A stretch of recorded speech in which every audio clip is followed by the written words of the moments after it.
Hello mga kadogo, ito may istorya lang ako sa inyo. Kasi di ba every time pinapakain ko si Pickle, sabay-sabay yan, iba yung mga pusa, no? So ilang araw na, mga 4 days na, nagsusumbong nga sa akin yung wife ko, si Cotton daw, inaagawan ng pagkain sa ganito. Hindi ako naniniwala, syempre kasi pag ako nagpapakain, iiwan ko na eh. So, si Mrs. ang nakakakita ko, no, PBT nila, no? Pero kanina nakita ko, sa lahat kasi ng aso ko, si Koto lang pinakamalaki yung kainan. So yung pinakamalaki yung pot.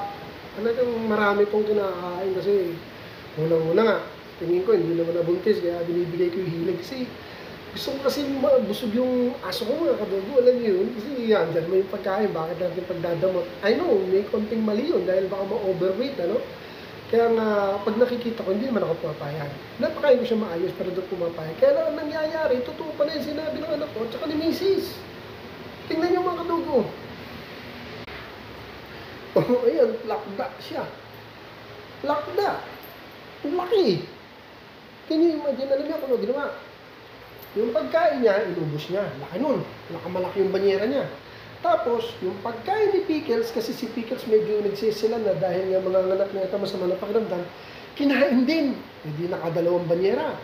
Yung pagkain ni Tyla, si Tyla kasi ngayon parang masakit yung ipin, pero kumakain naman mga kadawgo. No? Kaya lang napapansin ko, hindi siya more on meat. Ayaw niya yung gano'n, gusto niya yung pure lang na malalambot, like hotdog. Kasi gusto niya ganun lang, kaya special child yan. Yung hotdog lang kinakain ngayon yan.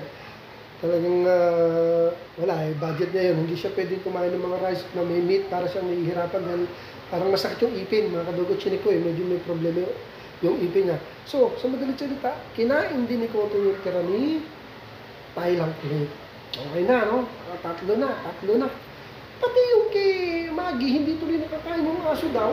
Kasi si Maggie, mahina kumain. Matanda na eh. So, habang kumakain, inagaw daw nito. Kinain din. So, 4 na pagkain ang tinira niya. Kaya, ayan, ang laki ng tiyan. No? Diba? Iba yung laki ng buntis eh. Iba yung laki ng takaw. Ay, ang plak na, oh. Hoy, psst. Gusto mo gumising. Eh, kung ba yung nilalaki ng tiyan mo, eh, buntis, di matutuwa pa kami sa ni parang Henry, eh. Wala naman, eh. Ayun, ilang yata laman yan. Kamot pa, oh. So, baka mapagod ka, kumain ka na naman. Pag napagod ka magkamot. So, yun mga kadogo. Ang lakas kumain. Grabe, ang lakas. Ma-overweight to. Kung sumisyon tuloy ako dito, baka ma-overweight to. Hindi na mga anak ko. So, yun dito ko na mga kadogo. Pumupo, lalabas ko muna. Thanks for watching. Thank you for watching.